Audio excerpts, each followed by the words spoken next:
Book number 1. Oh, I should move so I can put the covers in. That would be sensible.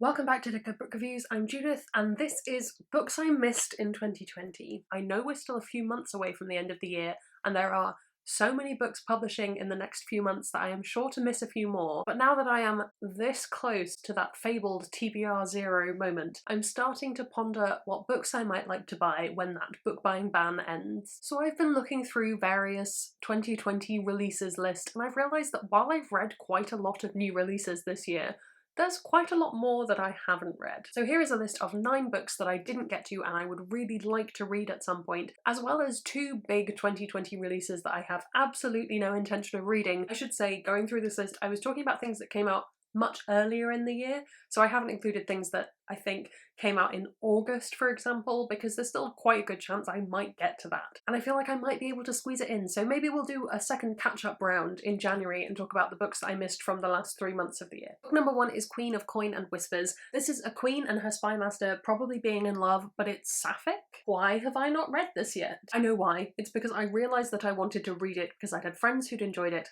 after I put myself on this book buying ban. This is 1000% on my I will buy a copy and read it and love it list. Book number 2 is Mexican Gothic.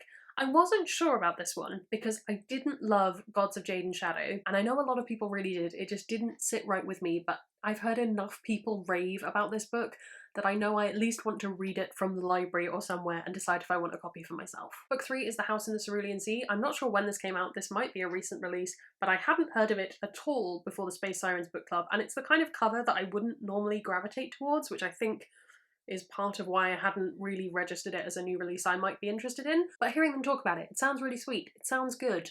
Sign me up. Again, probably one I'll try and find in the library. Upright Women Wanted by Sarah Gailey. I recently reread Magic for Liars and I absolutely loved it, and I realised I want to read more of their books, so this is absolutely on the list. The Future American Southwest. Colour me intrigued. I want to read this. Riot Baby. This is a novella, and I read and really enjoyed Beasts Made of Night, and I wasn't so sold on the sequel, but this sounded really interesting. I think one of the reasons I hadn't sought out this book is I'm not very good at going for books that I think will make me uncomfortable, and I think that's something I'd really like to change because I think it's really important to try and challenge your worldview and to push yourself to read things that maybe do make you uncomfortable for a good reason.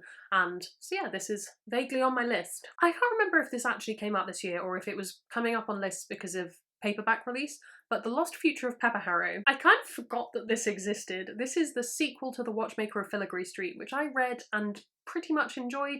My mum hated it, which is why I then took her copy and read it. I kind of want to read it just to see if it's a disaster or not, but I think I might need to reread Watchmaker, and that's, I think I unhauled that or something. This is lesser, I must get to this and read it, and more a, oh yeah, I remember that exists. Book number 7 is Incendiary, and this is a book that I just wasn't really in the mood for because I've kind of been avoiding YA this year. I've still read a fair amount of YA, but I haven't been seeking it out. It's also court politics, which is a bit of a hit or miss kind of thing for me, so I wasn't sure.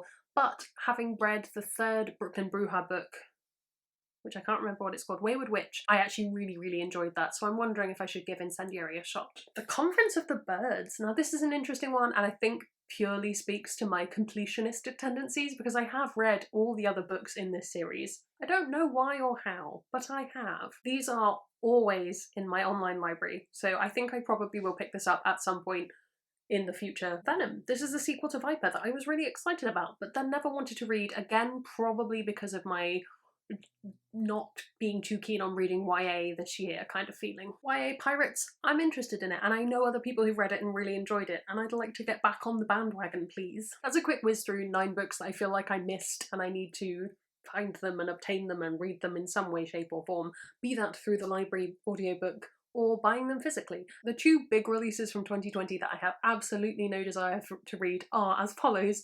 The Ballad of Songbirds and Snakes. I debated reading this just so I could post a review of it because I was pretty sure it was going to be pretty terrible, and given that I heard virtually no one talking about it after it stopped being a thing that people were searching for on the internet and therefore nobody made content about it, I can't say I've heard anyone say anything good about it, so I'm not going to read that one. And the other one is Midnight Sun by Stephanie Meyer. Again, similar reasons. Nobody said, oh my goodness, this completely changed everything, it's so wonderful now.